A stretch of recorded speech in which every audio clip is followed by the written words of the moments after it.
Hollywood, California, Monday, June 7th. The Lux Radio Theater presents Errol Flynn and Francis Farmer in British Agent.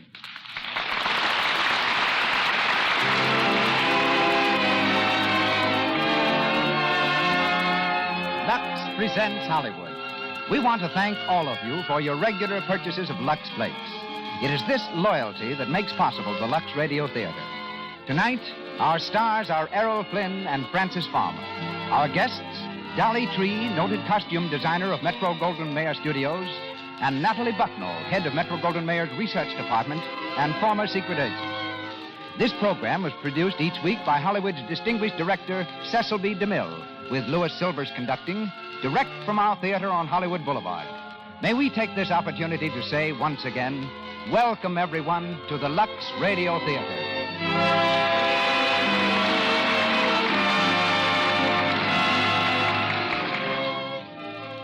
Before starting our play, I have a letter here that is typical of the mail that comes to us here in Hollywood or is forwarded to us from our different stations. Miss Harriet Rumsey of Alton, Illinois, in her enthusiasm for our product and our show, writes as follows. Most women realize that they owe a debt of gratitude to Lux Flakes. They know that their stockings, their silk things, their woolens are preserved by Lux Care. Now the American public has another cause to be grateful to Lux. Your radio hour is a great contribution. Monday is a red-letter day in our family because of the Lux Radio Theater.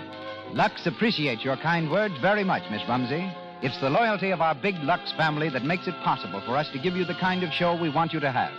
So every time you order Lux, and by the way, the big box is most convenient, just remember you are contributing to the success of the Lux Radio Theater and such plays as we give you tonight under the direction of Cecil B. DeMille. And now, ladies and gentlemen, Mr. Cecil B. DeMille.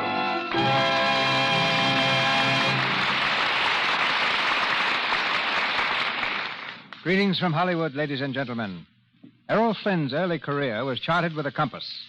He came to Hollywood through the tropic tempests of the South Seas, where he was captain of a trading schooner, while Francis Farmer, who hails from Seattle, arrived here by way of Russia. A descendant of Fletcher Christian, who led the mutiny on the Bounty, Errol has been an officer in charge of native constabulary, a pearl and coral fisher, a beachcomber, and a member of England's boxing team in the 1928 Olympics. For a time in Australia, he was also a bottle smeller.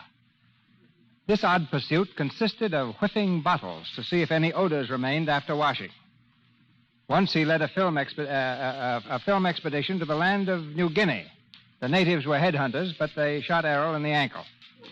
Returning to New Guinea to dig for gold, he made a small fortune, quickly spent it, bought a boat, and with 3 friends duplicated the voyage made by Captain Bligh of the Bounty up the inner passage of the Great Barrier Reef from Sydney to the South Seas. Back in Australia, Errol had his first taste of picture acting, made a second film in England, and was soon on Warner Brothers' payroll. He has written 1 book and many short stories. He's here tonight in the part of Stephen Locke.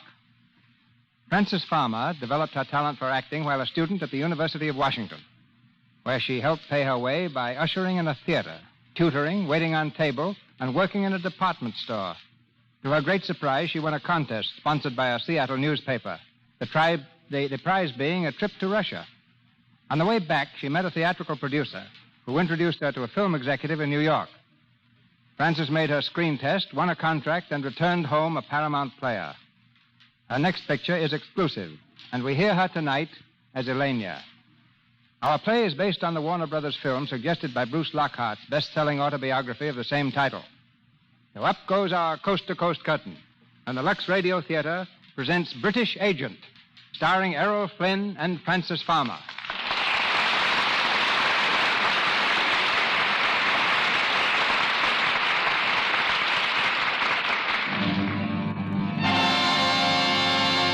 City of Petrograd. The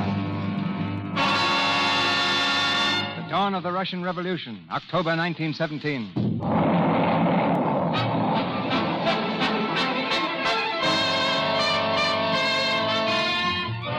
the steps of the British Embassy in Petrograd, a young man watches the mounting fury of the Russian Civil War. A screaming, hysterical mob sweeps through the streets, driven on by the lashing whips of the mounted police. Suddenly, a girl breaks from the crowd. and comes stumbling through the shrubbery. She falls to her knees. The young man darts from the steps and catches her in his arms.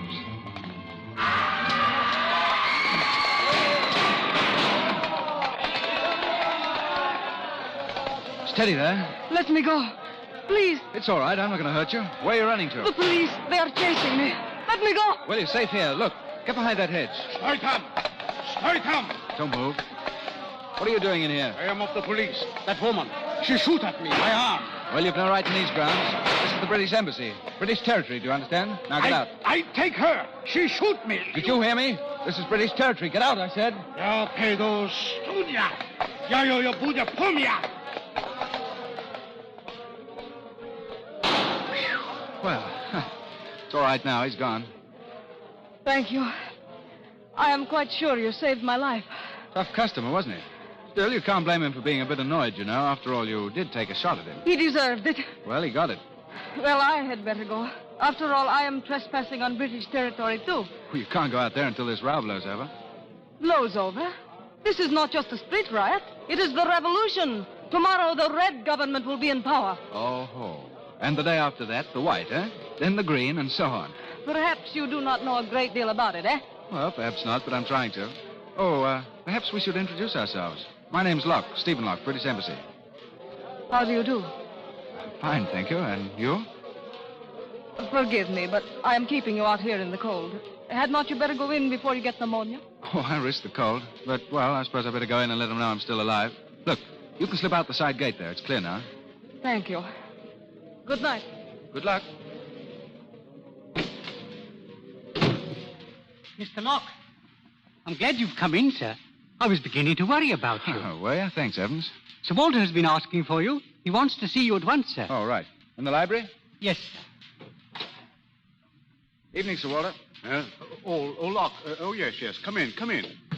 Evans said you wanted to see me, sir. Yes, sit down, Locke. Nasty business, this. The revolution? Yes, sir. From all indications, the Russian government will fall before the week is out. It places us in a rather uncomfortable position, Locke. I might even say a precarious position. Yes, quite so. If and when the government falls, we have orders from London to close the embassy. Close the embassy? Yes, move out. Bag and baggage back to England. I see. However, we plan to leave someone behind. Someone who understands the situation here and who will act as a sort of unofficial observer. Well, sir? I have recommended you. Oh. Well, thank you, sir. I thought I'd let you know a little beforehand. That'll give you plenty of time to make plans. Yes, just what will my duties be, sir? Well, frankly, I'm not quite sure. But you'll be informed in time, though. But whatever they are, my boy, you'll need your wits about you every minute of the day and night. Now, you'll be alone here, entirely on your own. It won't be an easy job. It may be a dangerous one. Do you still want it? Well, never, sir. Good boy. We'll have a long talk before I leave.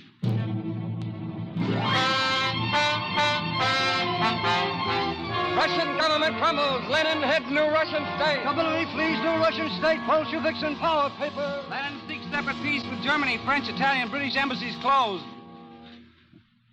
British embassy closed. Lord, and don't I know it. Evans, this place is like a tomb. Can't we get some heat in here? Yes, sir. I'll see to it, sir. No message from England yet? Not a word, sir. Will you have your tea now, sir? Well, yes, thanks. I may as well have something to do, I suppose. Oh, Mr. Tito Del Valle of the Italian legation called, sir.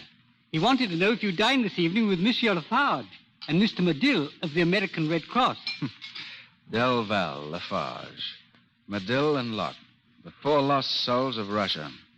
The only one who knows why he's here is Medill, and he's not sure. Oh, I said you'd go with them, sir. The Gypsy Cafe. It will rest your nerve. You have been a bit jumpy, sir, the last few weeks. Well, why wouldn't I be jumpy? It's enough to give a man the jitters sitting here day after day doing nothing when everybody else in the world is either fighting or working for his country. God, they even let old ladies knit socks. Listen to that. For days they've been going by, Russian soldiers back from the front. Every one of them that leaves makes England's position that much weaker. All I can do is stand in a window and watch them go by. They also serve who stand and wait. Wait for what? Your tea, sir. Oh, yes. Thanks, Evans.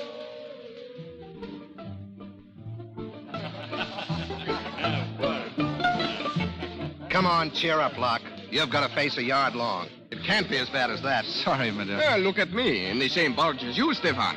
Boat, Tito, boat. Oh, in the same boat, yes. Waiting for word from my home office. And Lafarge here, too. On me? I only wait for a visa on my passport. Well, I'd like to know who's going to do it for you. There's no one left here. Oh, looking for someone, Locke? No, I was looking at someone. I say, wait a bit, will you, fellas? Back in a few minutes. Uh-huh, you see? That girl who just came in. He is going to speak to her. He knows her, maybe, eh? I wonder if he knows the man who came in with her. Why? Who is the man? Pavlov, head of the Cheka, the Russian secret police. I have heard of that one. Who hasn't? Well, how do you do? Oh, the Englishman. Yes, the lady of the garden. Eh? Oh, you remember me. Oh, this is Mr. Pavlov. Pavlov, Mr. Mr. Stephen Locke, is it not? Yes, how do you do, sir? I don't seem to recall where we met. No, we've never met. You will excuse me a moment, please. There's someone over there I must speak with. Yes, of course. Thank you. Sit down, Mr. Locke. Tell me, did you catch cold that night? Well, I sneezed once and then decided against it. You see, with your revolution going on, I didn't know if I'd ever get my handkerchiefs back from the laundry. And I thought you had gone back to England with the others. Oh, no. The embassy left in such a hurry they forgot me and one old umbrella. Do you come here often? Every night. I sit in the embassy all day and here every night. But haven't you anything to do? Not a blessed thing. My orders were to consider myself embalmed. You know, I've been sitting for the last month, watching you Russians negotiating for a separate peace. Not making a move, not even presenting an argument against it. And why should you? Suppose England were in a war where she had more men mobilized than any other nation on either side, as Russia has. More than the United States and England put together. And suppose Englishmen were fighting with shells filled with sawdust. And suppose England's mortality rate was higher than any of the other nations, as Russia's is. You put England in Russia's place. What would you want England to do? Just exactly what England would do. Keep right on fighting. Exactly. Committing stupid murder and calling it English idealism. We have ideals in England, you know. And so have we. But at least I am fighting for ours. I see. And I sit safely in the embassy, letting others fight for me, eh? No, I did not mean it that way. Oh, I know. You know, I'm getting as touchy on this subject as an old maiden lady about her pies. Forgive me, will you? I've been sitting down and vigorously doing nothing for so long, it's getting on my nerves. Look, let's get out of here and get some air, can we? I'm even sick of the smell of this place. Oh, I would like to, but Pavlov. Oh, yes, that's right. We will go anyway. Come on, we will have to hurry. I do not want to explain.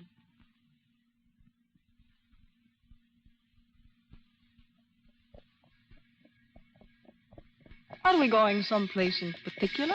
No, just driving. Where? Well, what's the difference? We can't go far enough to get out of Russia.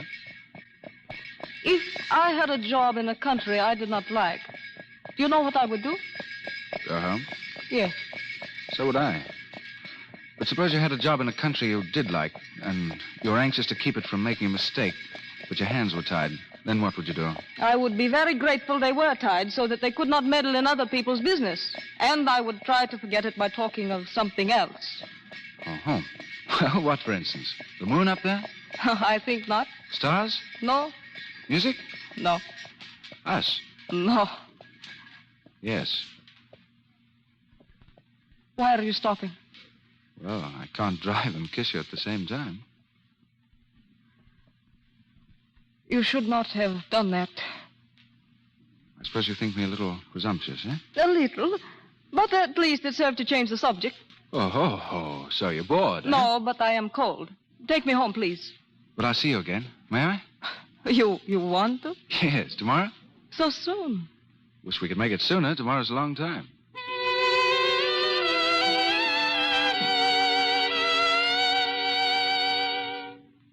More coffee, Elena? Thank you.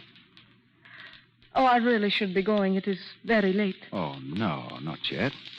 Stay and cheer me up. Oh, you're not very flattering. I have been here all evening, and now you want cheering up. Oh, that's just an excuse. I don't know what I'd have done without you these last few days. Thank you. Why do you look at me like that? You know, Elena, if I were a sculptor, I'd model a head of you and call it Joan of Arc. You have that kind of beauty. I think I'd model you standing... Oh, no, I wouldn't. Why, to think of you as Joan of Arc would be to think of losing you as a martyr and not keeping you as a woman. I think you're a little mad, Stefan. Think so? I do not understand you. Well, for the first time in my life, I don't understand myself. I think I'm in love with you, Elena. Well, that is impossible. Is it? Oh, please do not let me go, Stefan. Afraid? Yes. With me? No, for us. That kiss would be the beginning of something that we would both regret. Would you regret loving people? Yes. When you know you have to part. But must we part? Oh, you know we must. Our lives are devoted to following two ideals, Stefan, leading us in opposite directions. That means that sooner or later we must say goodbye. But Elena, if I weren't English and you weren't Russian, that'd make a difference, wouldn't it? Yes. And can't we pretend then? Pretend? Yes, that there's no war, no revolution. That we're just two people, unattached and free. Free to love each other, if we wanted to. Oh, Stefan. You do want to. You do, don't you, Elena? So much. Darling. Who's it? I beg pardon, sir. May I see you a moment, please? Right. It's important. Excuse me, Elena. Of course. Well, Evans? Dispatch from London, sir. From London. Get my decoding book. Have it, sir. Right here, sir. Well, let's see now. His Majesty's government has appointed you unofficial representative. Unofficial representative in Russia. Unofficial. Now, what the blazes does that mean? Anyway, you've been appointed, sir. We look to you to do all in your power to prevent signing of a separate peace with Germany. This does not convey recognition of Russia, but commissions you to act only as an individual. We cannot be responsible for your safety or your decision, but await your recommendations. At last, Evans. It's wonderful, sir. It's the greatest diplomatic mission of the whole war. We've got to keep the Russians fighting on the Eastern Front. How do you think I'll find the ambassadorial bed, Evans? It's a roomy thing, sir. A bit large, but comfortable. Evans, I appoint you Lord High Chancellor of the Bedchamber, Lord High Keeper of the Keys, Lord High, Lord High anything you like. In short, you're Pooh Bar, Evans. Thank you, sir. I'll see the War Commission tomorrow. Talk them out of signing that peace treaty. This is the chance of a lifetime. But there's one thing. They mustn't know I'm unofficial. Oh, no, sir. Now, let's see. You... Oh, Lena, I'm sorry. It is all right.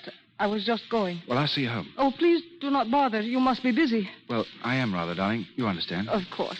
Good night. Good night. I'll call you tomorrow. Yes, please do, Stefan.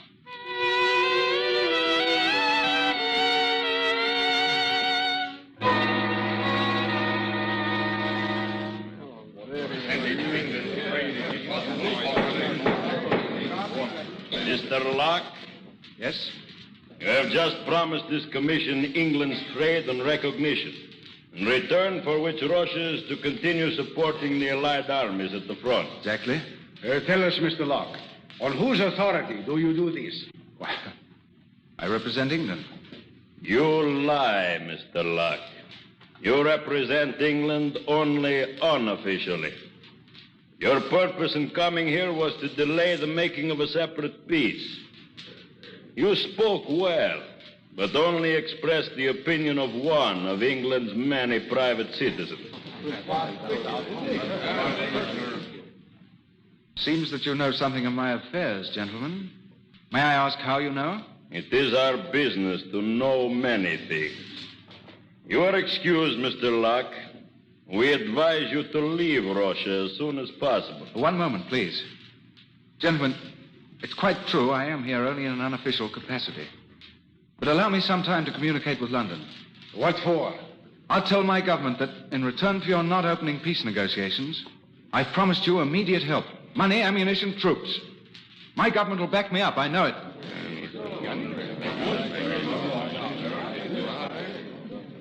Well, gentlemen? We will allow you 3 weeks, Mr. Locke. We must be assured, however, that during that time, England will do nothing to hinder our government. I pledge England to that, sir. Send your communication. Thank you. Thank you, gentlemen. We shall keep our promise, Mr. Locke. Let us hope that you keep yours and those you have made for England. I think England's integrity is well known, sir. Good day, gentlemen. Remember, Mr. Locke, 3 weeks. Well, sir, how did it come out? Oh, badly, Evans. They knew I was acting unofficially. They knew it, but how, Yes. Oh. That's how they knew it. She told them.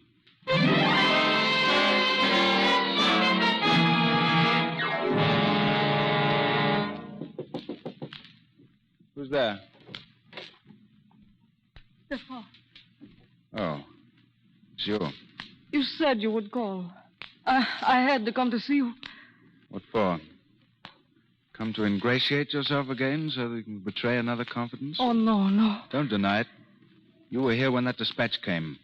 You overheard what I said. You told them. How else could they know? I had no intention of denying it, Stefan. It was my duty. Really? And I suppose last night when you said you loved me, that was all in the line of duty, too, was it? Last night was beautiful.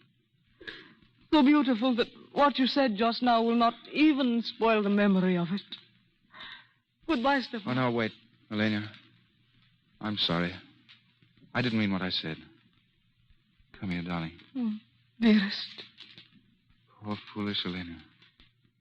You believe so strongly in your ideals, don't you? Don't you see how wrong they are? But my ideal is peace. Peace and happiness for Russia. You call that wrong? It must be wrong to let down one's friends. There must be loyalty between nations. This separate peace, it's a rank betrayal. You mean that England will be inconvenienced because Russia refuses to share the burden of England's war? No, we're fighting for the world. Oh, you think your country is the world? Well, at any rate, we kept on fighting when the Russians threw down their guns and ran away like a lot of frightened dogs. Be quiet. They all... Lenya. Oh, Stefan. Why did I do that when I love you so? Darling, I suppose because we just aren't big enough to see over our ideals. Lenya.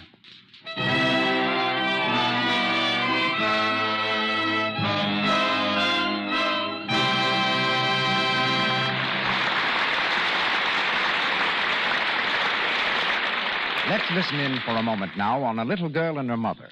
Patricia is 7, and she's been playing with her dolls while her mother is dressing for the afternoon. Mommy, what are you going to do? I was going to lux the things I was wearing this morning. Can I come with you? Well, of course, honey. That slip looks clean as clean. Why do you wash it? Well, I found it pays to lux things after every wearing. They stay pretty and new much longer that way.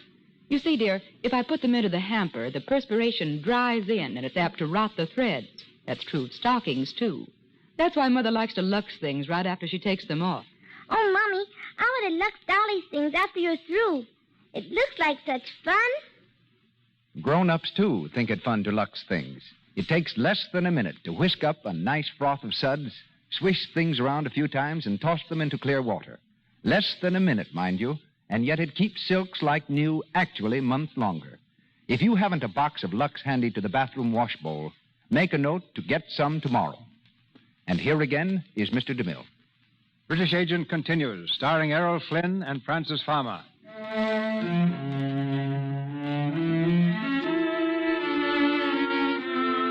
After promising help to the Russian government, Stephen waits to hear from his home office in London. Waits with growing anxiety for the official confirmation of his promises.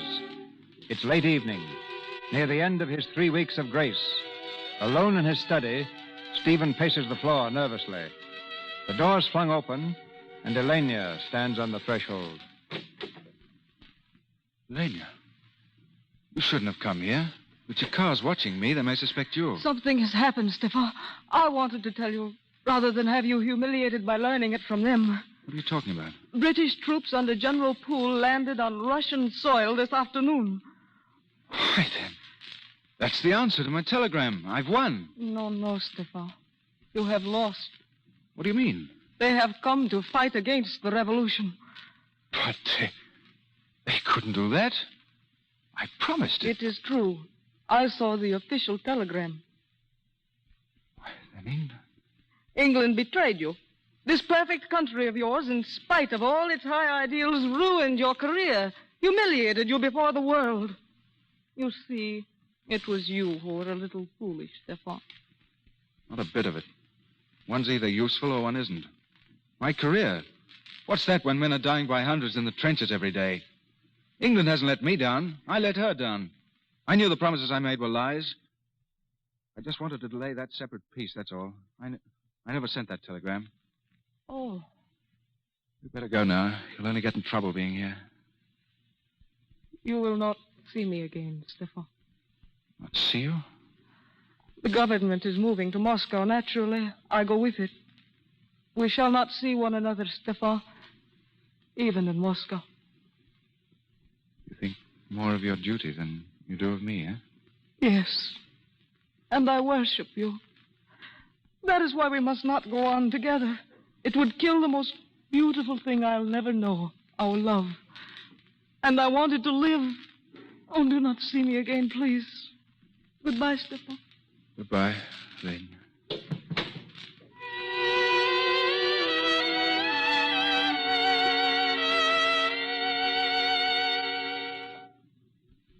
Drop that grip right here, Evans. Yes, Mr. Locke. Open the windows, will you? It's stuffy. Yes, sir. Well, Pooh-Bah, make yourself at home, because this is it. That is, until the checker asks me what the blazes I'm doing in Moscow. I might ask, sir, what are you doing here? I'm not exactly certain.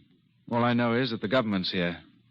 I've a hunch that if I can establish some sort of a contact with them, they might be coerced, wheedled, or tempted back into the war somehow. That was the doorbell, sir. Was it? That rather tinkling noise, do you mean? What do you suppose it means, sir? Well, probably someone wants to be let in. That must be it, sir. Welcome to Moscow, Evans. Mr. Medill and Monsieur Lafarge. Hello, it is mon good to ami. see you. Hello, you Medill. Lafarge, Tito. How'd you know I was here? Oh, we have spies, eh? Sure, we've been here a week already. Sit down. Look, I'll dig up a drink for you. No time, Locke. What? No time for a drink? We are in a hurry. What's the matter? Perhaps you had better close the door. Yes, Evans. Yes, sir. Well? I suppose you know the Tsar has been assassinated? Yes, it's hardly news right now. Well, an attempt is being made to reorganize the White Army. What? By whom? There are two Lettish officers here, Svobodu and an Irishman, Callahan, from the south. Their chance? They need money, as usual. The White Army. To fight the revolution. If they win, they'll put Russia back into the war. You'd like that, Locke? Like it. I could ask my government for 5 million francs. We thought perhaps you... No, I have no government funds at my command. You could give Callahan a draft on London. Yes, I could. It's a long chance, of course, but... And very unhealthy if we're caught. Well? Where are these men now, Zabodu and Callahan? They've got a hideout in a garret. We've been using it as headquarters. It's the only place in Moscow that has a keyhole without a spy Zia nestled in it. All right. Take me there. It's the only thing left to do. Fight. Okay.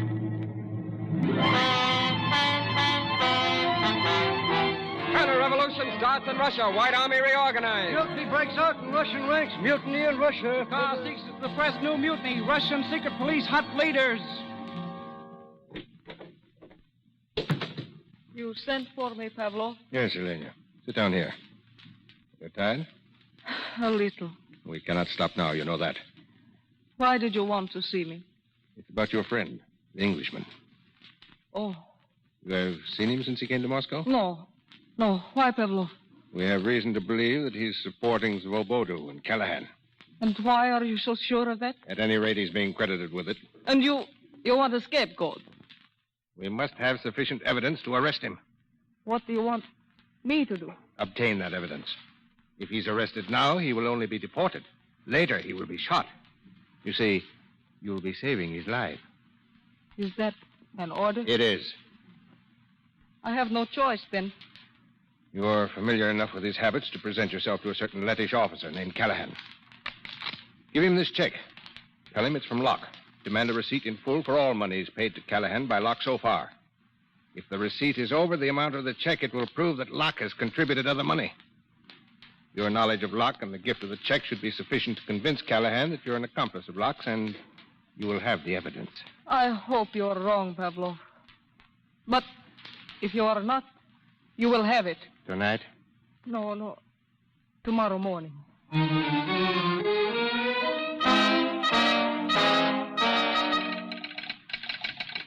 Well, Medill, have you got it?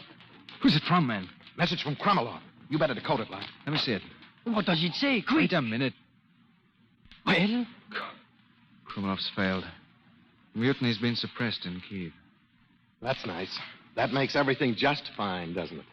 Our last hope is that Tito Del Val has been able to find Zabordo. He's holding the cadets in line. Now, if he doesn't, there's only one place we'll find this little rebellion, and that's up the flue. That's Lenin. He's the brains of the government. If he'd only make one mistake, relax his grip for 24 hours, the whole government would go to pieces. Yeah, and a nice earthquake with a tidal wave would help, too, if you want to talk in terms of long shots. It's Tito. Open the door. Come in. I ran all the way from the station. Well, did you find Zabordo? Yes.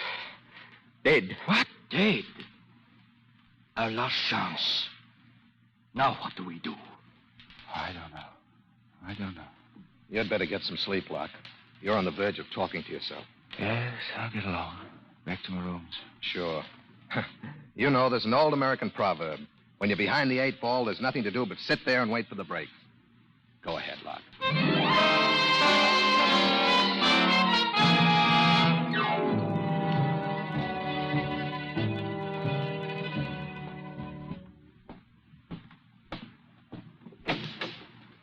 Who's that? Elaine. It's Joe? I have been waiting for you. Elaine, I wanted you to be here, too. I need you. Oh, do not say that. Don't. It's true. Everything else has gone to pieces. You're the only thing that's left of me. Oh, no, stop, Stefan. You don't know what you're saying. Oh, yes, I do. I made a mess of everything, Elena. England backed the wrong horse, all right, when she gave me this job. I need a lot of cheering up this time. I have not come to cheer you, Stefan. I cannot do that, ever. You're here, darling. That's all I ask. Oh, Stefan. If only you could understand that a woman can love a man, yet fight against him. What? You have always put your country before everything, have you not? Well, so have I. Go on. This morning I pretended to be your agent. Go on. The Chakar wanted evidence on which to arrest you.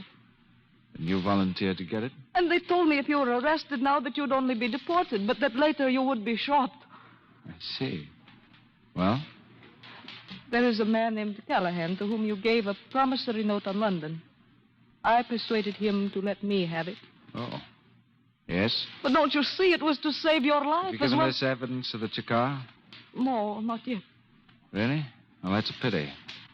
Because now you've lost the chance. You've been pretty clever, Elena. But you're going to be cheated of the praise that was coming to you. You wanted it both ways, didn't you? Gratitude to the state and my admiration for patriotism that made you able to betray someone you pretended to love. Well, it's not going to work out like that. What are you going to do? I'm locking the door. The country may have no further use for me, but I'm not cashing in without a struggle. I'm sorry to upset your plans with the Chakar, but the inside of a prison doesn't appeal to me. So you're staying here for as long as it suits me to keep you. And if I said that I wanted to stay? What do you mean? If I wanted to stay here with you? How long? As long as it suits you to keep me. For life. Give up everything? If you would. I'm out of the game. That's easy. But with you, it's different. Elena, we could leave Russia together. Together. I would not have believed that together was the loveliest word in the world. Elena. I love you, darling. I love you, Stefan. I thought everything in my life was over and done with. Now I find that it's only just beginning. Have you ever been in England, Elena? I spent a summer in Sussex. Well, one day we'll have a house in Sussex. And in the morning, when the world's waking up, we'll go out through the wet grass and see the motherly old downs heaving themselves out of the mist. There'll be no more rumble of those guns from the western front, just the sound of a morning breeze stirring in the pines. I'll hold your hand then and say, forever, Elena. Stefan, what is that noise? Sounds like a crowd. Open the window. Why, it is a crowd. Look at them. They're filling the whole square. Something has happened. Stefan, the door. Stay where you are. I'll answer. Who is it? Pontonoc, it's Tito and Medill. Tito, Medill, what's the matter? Close that door. What's the matter? What's happened? Plenty. Lenin's just been shot. He is dying. Lenin shot? When did this happen? Half an hour ago. You see what it means? With Lenin out of it, we still have a chance. A chance? Where's Lafarge? Quick. Gone to find Callahan. If we can rally the outlying districts, we might pull through. It's worth a try anyway. What are you going to do? Oh, it's all right, Elena. You're going to fight. You're going to start all over again. It's my duty. But what of us? Our life together. We were going to England. But I can't go now, darling. Not right away. I see. Then it meant nothing to you. I mean nothing to you. Please, Elena, I can't expect you to understand this, but it's a chance again. It's a chance to help England. A chance for more murder and bloodshed. That is what you mean. That's what you want. Oh, haven't there been enough of that already? Haven't enough men died because of you? Darling, Elena. You're to blame for all this. You with your petty plans and your filthy little schemes. Well, go on. Pass out your guns. You haven't murdered enough men yet. Shoot them down. Shoot them all down. But do not expect me to stand by watching. Elena, come back here. Come back.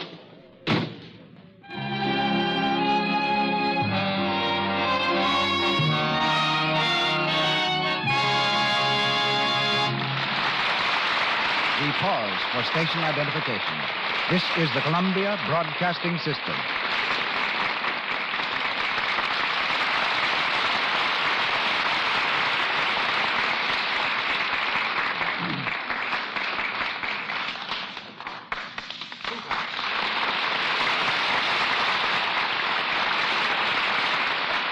Before Errol Flynn and Francis Farmer continue our play, we hear from a woman who served for several years as a British agent at the very scene of tonight's story.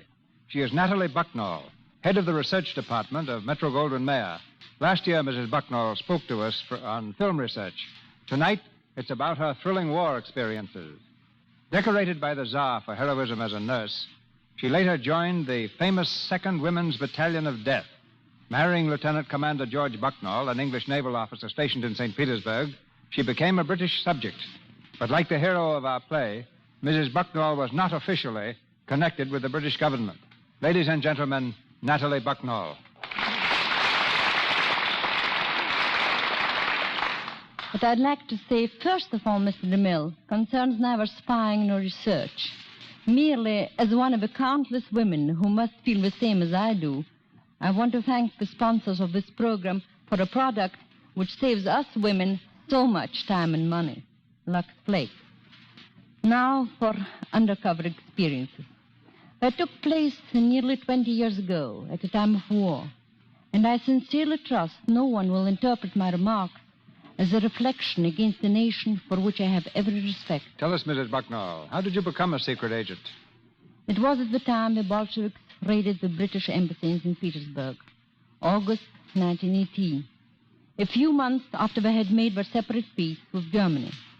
I was alone in a room when Captain Cromie, a British intelligence officer, dashed in, followed by the raiders. He was shot before my eyes and died in my arms. Then the rest of us, about 10 Englishmen and 5 Americans and Frenchmen, were seized by the Cheka and imprisoned in Peter and Paul Fortress.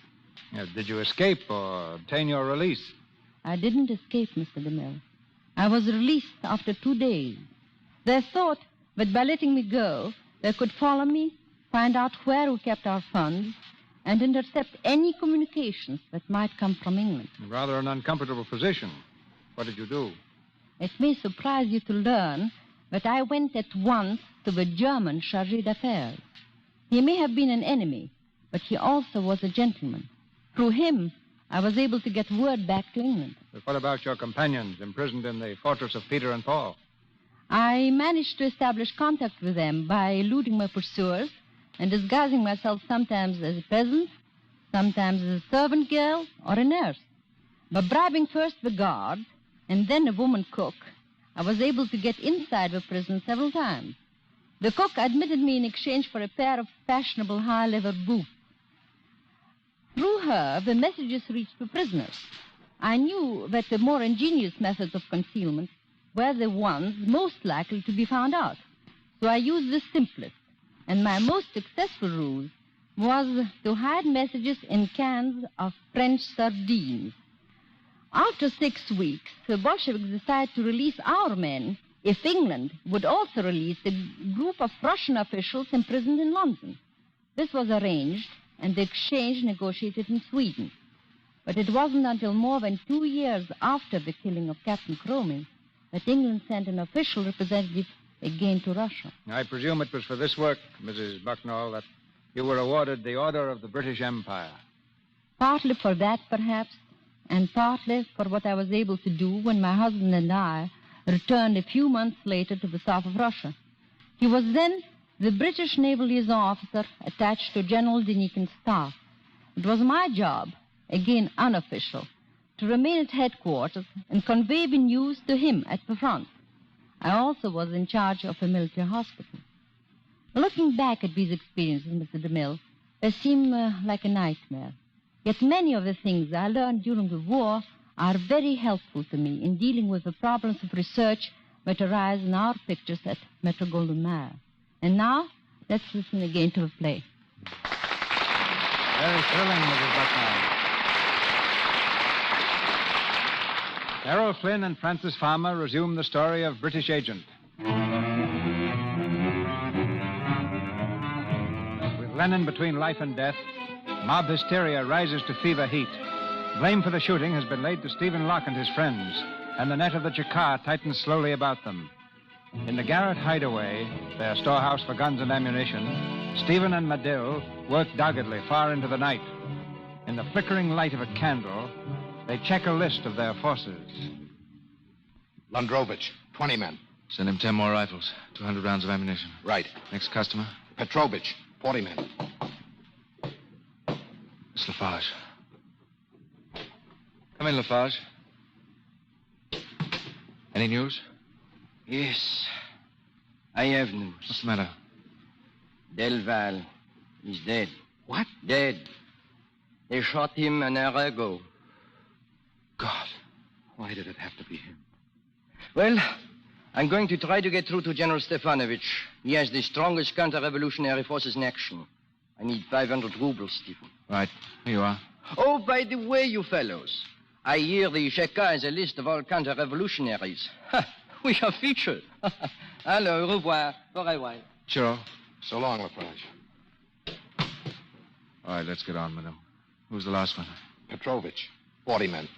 30 rifles, 400 rounds. Androvich, 10 men. 10 rifles, 100 rounds. Koskov, 15 men. 10 rifles.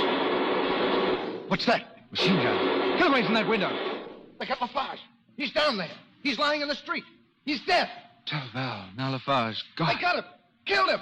The dirty rat. Easy, man. They killed him. Put down that gun. I'll show them. Put it down. Can't shoot, you fool. They'll locate the rifles, ammunition, everything. Sorry, Locke. Lost my head. Hand me my coat, will you? Where are you going? Look up a friend of mine. Who? General Stefanovich. Don't be a fool. You'll never get through. Don't worry. I'll get through. How? I've got to think that up on the way.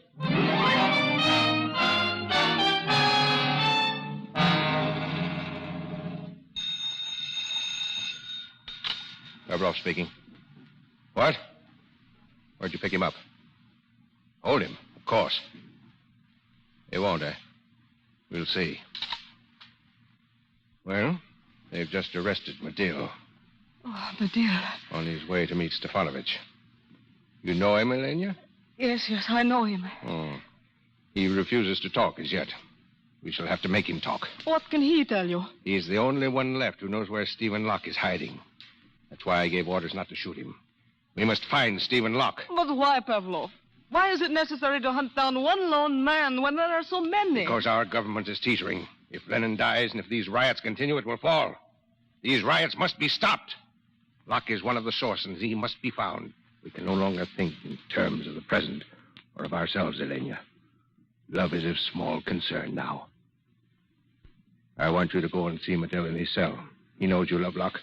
Gain his confidence. Find out where Locke is hiding. No. You refuse? Oh, haven't I done enough? None of us have done enough. But I love him. I love him. You will go, do you hear? No, please. You will go.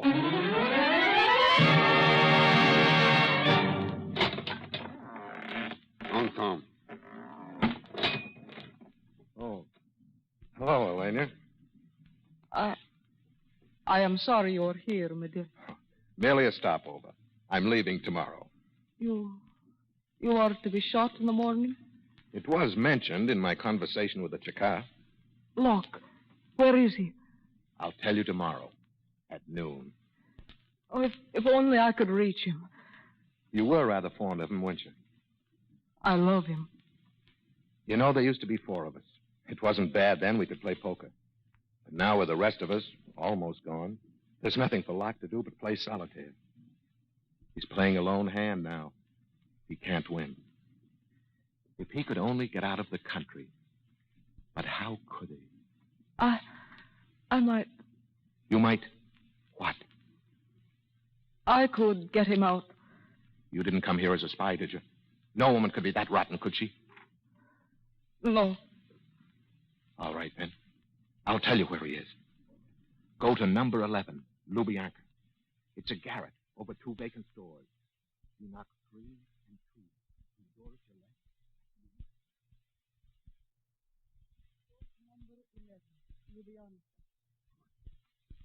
Go on. He told you more than that. It is a garret over 2 vacant stores.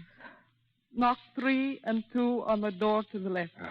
Good work, Elena. I'll send a squad. Oh, he isn't there now. He will not be until 9 o'clock. It's 8 now. Oh, but the place is filled with ammunition. He could kill 20 men before they reach the stairs. Then the only way is to blow it up. Blow it up? A time bomb should do the trick. We'll plant it early, give everyone a chance to stand clear. What? At what time? We'll play safe. We'll set a bomb for 10 o'clock tonight. He's sure to be there. Oh, he will be there. At least, he'll never know. No. He will never know.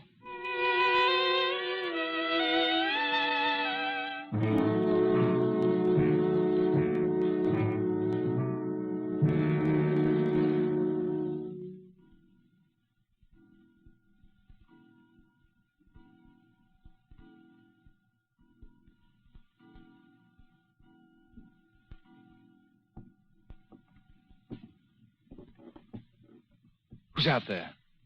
Who's at that door? Answer or I'll shoot. Who is it? Lane. Before. Why are you here? I wanted to be with you. I see.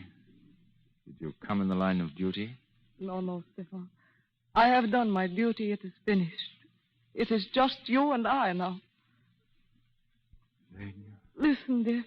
Listen to me. It is 9 o'clock. In an hour, you and I, we are going away together. What? It is all arranged. Your work is done. So is mine. But how? I'll never get past that door, darling. They shoot me on sight. You know that? Do not worry, darling. We have an hour to tell each other how happy we are going to be. A whole hour to love each other.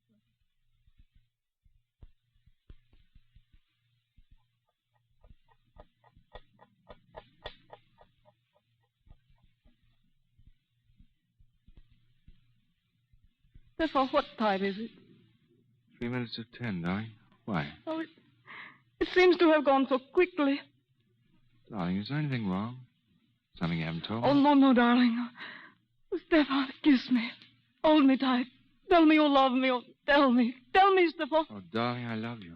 I love you, Elaine. Listen. It's bells. Why, I wonder? I do not know. The crowd, they're yelling something. You hear? It's something about... It's about Lenin. Lenin! Stop the terror! Lenin lives. He's going to recover. Then it is peace. The terror is over, oh, Stefan. What's it mean? Oh, it means we are free. They will empty the prison. Then Medill's safe. And we are, darling. We can go to England. Oh, God. What? Now, get out of here, Stefan. We have got to get out of here. Unlock the door. But why? Don't stop now, please. Please, Stefan. Open the door. Oh, quickly. Lena, are you mad? Get down the stairs, out in the street. Hurry, Stefan. What's all this about? We have got to get away from here out into the street. Give me a hand. Here we are. Look, out that way. Oh, stay near me, Stefan. Stay near me. Do not leave me. It's all right, darling. We're out now. Lena, will you please tell me what you're...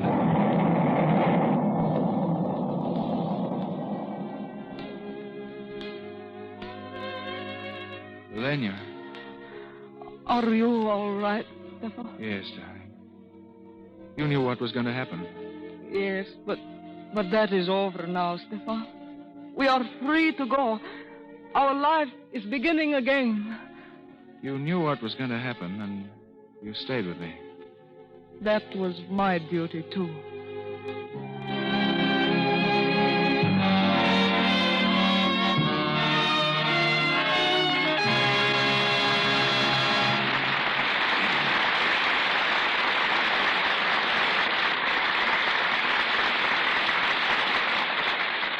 Errol Flynn and Francis Farmer rejoin us later.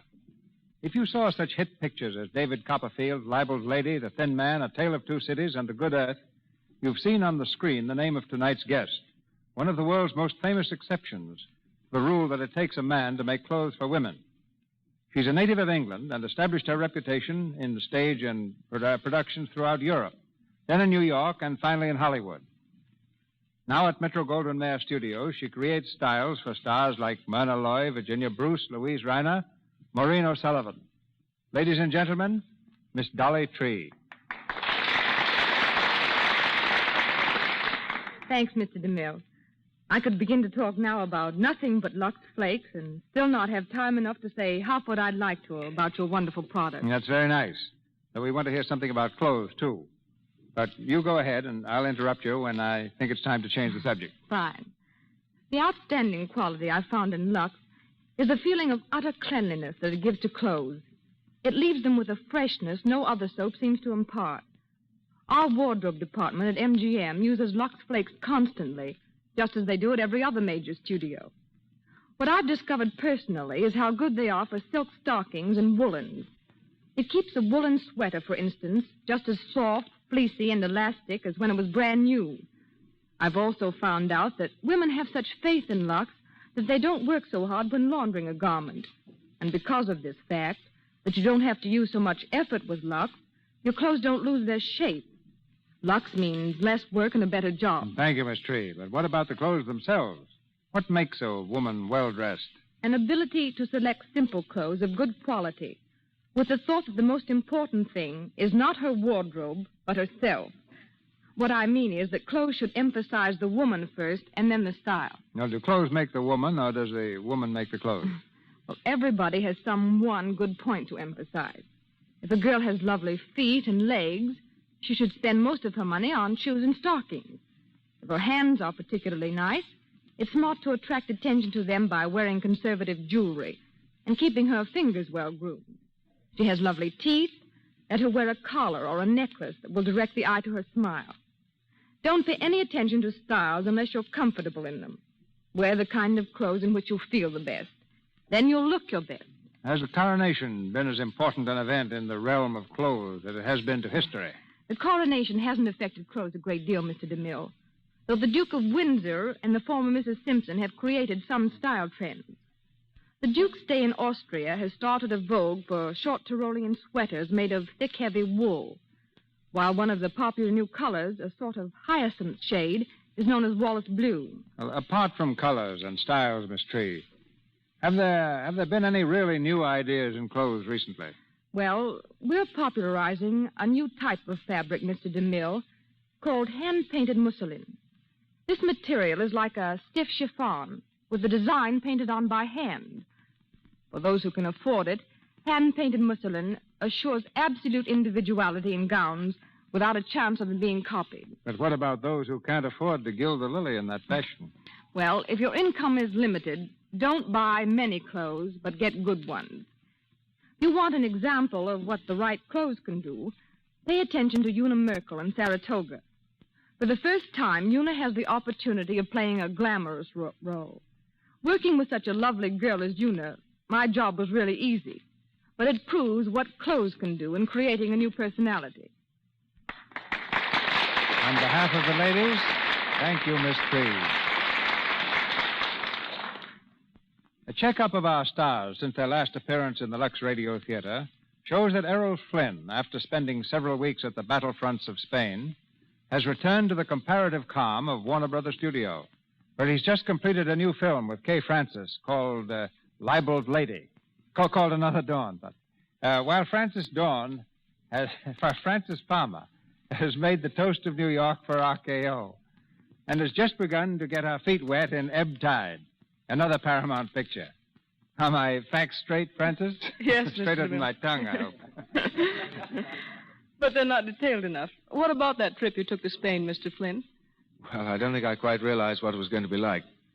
Anyway, I know now what it is to hear shells exploding over your head and machine gun bullets whining past. Believe me, it's pretty frightening. But of all the horrible things I saw down there, I was convinced of one thing, and that is that the only cause in the world today worth fighting for, and that every man and woman should fight for, is the cause of peace. Don't I recall reading in the newspapers that you were wounded over there? Well, I wasn't actually wounded, and it's a thing I haven't liked to talk about much. I tried to laugh it off by calling it a bump on the head, but it was a bit more serious than that. What happened was that a large caliber shell burst about 50 yards away from me on the Madrid front. I was hit on the head by some falling debris and suffered concussion for several days. But suppose I do a little cross-examining. What's this I hear, Francis, about your going east this summer to do a play? Oh, yes. Well, it's just that I want to work in summer stock. I feel I need as much stage work as I can get. And incidentally, I think that one reason why picture people like being on this program so much, Mr. DeMille, is because it's the next best thing to being on the legitimate stage again. To all of you, my sincere thanks. Goodbye, Mr. DeMille. Goodbye, Errol. Goodbye, Francis.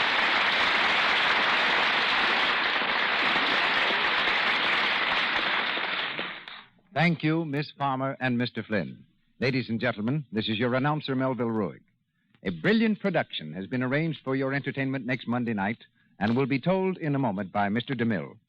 Our stars this evening were assisted by Colin Campbell as Evans, C. Montague Shaw as Sir Walter Carrister, Don Terry as Medill, Joseph Kearns as Lafarge, Cy Kendall as Pavlov, Frank Nelson as Tito Del Val, Lee Millar as Commissioner, Lou Merrill as Mr. X, John Lake as Dimitri, James Eagles as Peter, and Ross Forrester as the newsboy. Mr. DeMille and Miss Farmer appeared through courtesy of Paramount Studios, Mr. Flynn, Warner Brothers, and Louis Silvers, 20th Century Fox, where he was in charge of music for the new film, This Is My Affair. If you haven't yet put your blankets away, plan to Lux them the first bright day that is also fresh and windy. Lux won't shrink woolens. Blankets stay warmer, cared for the Lux way. You see, the warmth of a blanket depends very largely upon the amount of nap. When a blanket shrinks and mats in washing, it loses its fluffy nap. Then it won't keep you warm. In Farmer's Bulletin number 1497, the government warns against rubbing, heat, and harmful alkali. You avoid all these washing blankets the Lux way. It keeps them soft and fluffy. It's so thrifty, too. News now from our producer. Twice produced on the Broadway stage, twice in motion pictures, our play for next Monday night is destined, I think, to rank as one of the most dramatic stories ever presented in the Lux Radio Theater, Madam X. Hollywood has few more convincing emotional actresses than the one who comes to our stage in the title role, Anne Harding. And starring with Miss Harding, James Stewart.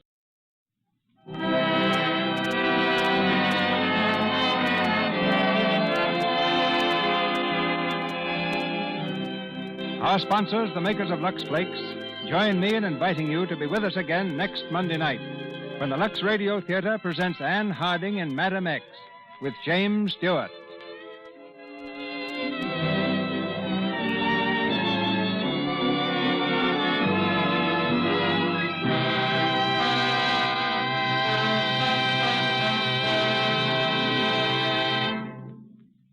A few hours ago, Miss Jean Harlow was graduated by death to whatever the next stage may be. The screen has lost one of its most brilliant personalities. And we who knew her, a kind and gentle friend. Hollywood tonight holds many heavy hearts. This is the Columbia Broadcasting System.